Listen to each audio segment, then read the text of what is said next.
Mag-hunting tayo ulit ng wild dove mga ka-hunter PH. Pasensya na sa aking mga video kasi wala pa tayong side cam para makita nyo ang ating pinuputukan. Stay tuned lang kayo mga ka-hunter PH. Ayos mga ka-hunter PH, nakadalawa tayo.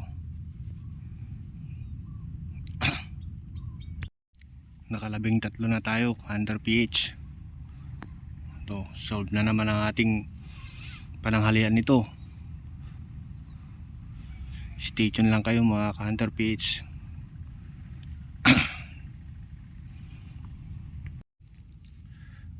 Uwi na tayo mga ka-hunter PH. Naka 17 rin tayo. Ito lahat mga zebra dove, isa lang yung red dove. Tanghali na. Uwi na rin tayo mga ka-hunter PH.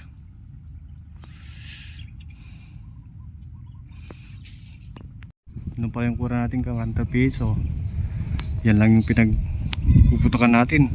Lapit-lapit lang. Uwi na tayo. Magtatanghali na kasi mga ka-hunter PH.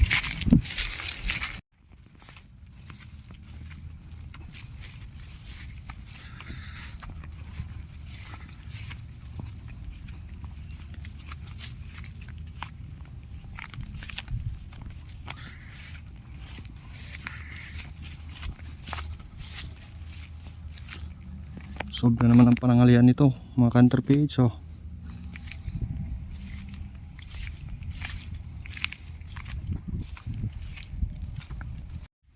nabalahibuan na natin yung nakuha natin kanina, mga spotted dove ay mga wild dove mga ka-hunter PH. So, ito na lahat yun, 17 piraso.